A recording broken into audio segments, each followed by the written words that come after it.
Кәсіби қызметке менеджмент және маркетинг негіздерін қолдану пәні. Сабақтың тақырыбы: кәсіпорындағы өнім өткізу қызметінің рөлі және маркетингтік жүйелер.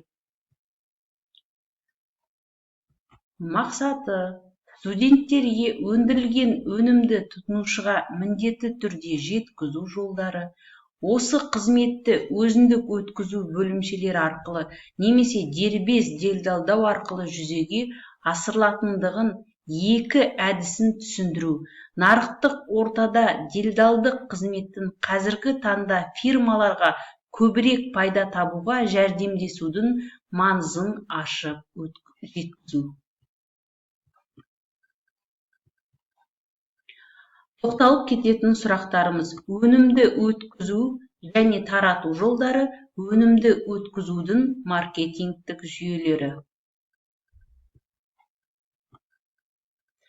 Өнімді өткізу және тарату. Өнімді кеңістік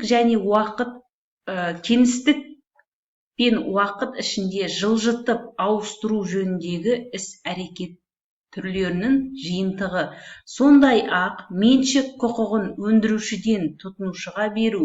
Қысқаша айтқанда, өнім мен қызметтерді тұтынушыға жеткізу. Өткізу арнасына қатысушылардың міндетті қызмет аясы. Ақпараттық маркетингтік зерттеулер жүргізу, ақпаратты жинау және оларды тарату.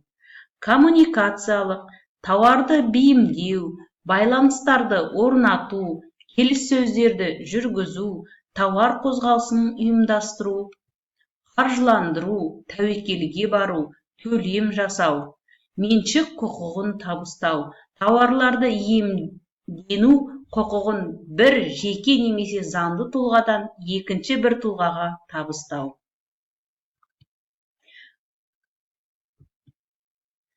Өткізу арнасы. Өндірушіден тұтынушыға дейін тауарды жылжыту процесіне қатысатын фирмалар және жеке тұлғалар жиынтығы. Маркетингтік әдебиеттерде кездесетін тарату арналары, тауар қозғалысының арналары, өткізу арналары немесе маркетингтік арналар деген терминдердің мағынасы бірдей. Өткізу арналарын таңдау кезінде келесі факторларды ескеру керек. Өндіруші фирманың мінез-құлқы, нарықта фирманың іс-әрекетін, оның мақсаттары, пайданы табу, өткізу процесін бақылау. Келесі: тұтынушылар, олардың саны, территориялық орналасуы, сатып алудың орташа мөлшері, сұраныс деңгейі, тұтынушылардың мінез-құлқы. Келесі факторымыз тауардың ассортименті және сапасы.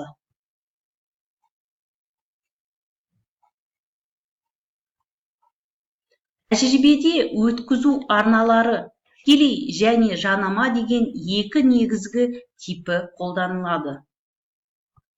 Тікелей өткізу арнасы делдалсыз тікелей тауарлар мен қызметтердің фирма арасында жылжуы. Мысалы, Алматы ауыр машина зауыты, Қазмұнайгаз және Қазхром компаниясының поршендік насостары, редукторлары, ал Соколов-Сарыбай тау-кен байыту өндірістік бірлестігінің сым созатын станоктарын тікелей өткізу арнасына жатқызуға болады. Жанама өткізу арналары тауарлар мен қызметтердің өндірушіден тәуелсіз делдалға, одан кейін тұтынушыға жылжуына байланысты арналар. Мұндай жағдайда өндіруші тауарды кімге сатқанын білмеуі мүмкін. Мысалы, тамақ өнеркәсібінде өндірушілер әдетте тауарларын көтерме саудагерлер арқылы сатады, ал олар бөлшек сауда дүкендерімен жұмыс істейді.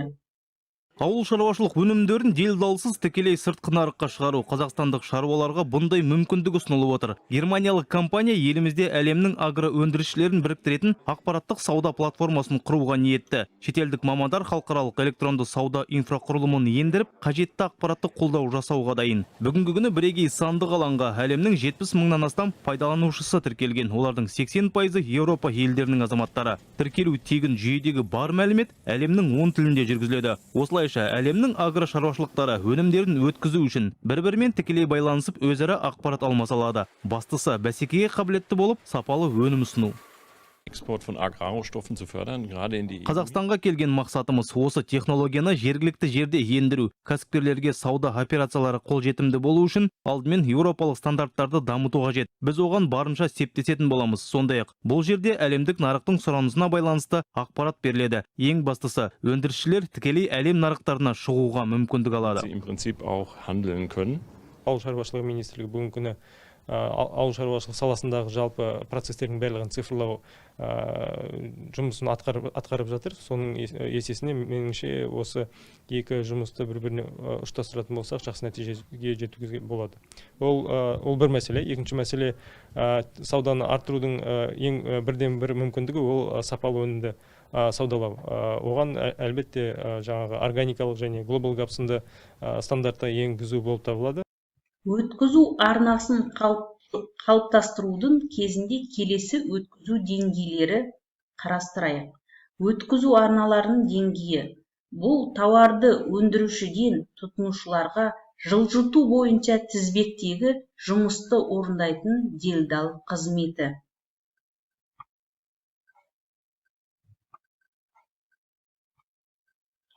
Нөлдік деңгейлік арна. Бұл арна тұтынушы мен өндірушіден ғана тұрады.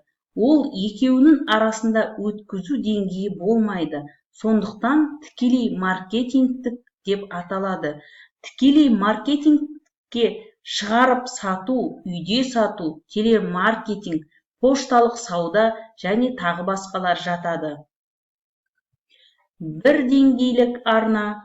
Құрамына бір делдал кіреді. Мысалы, тұрмыстық техникалық негізгі түрлері, жиһаздар, теледидарлар, өндірушілер өз өнімдерін ірі бөлшек саудашыларға сатады, ал олар оны түпкі тұтынушыларға өткізеді.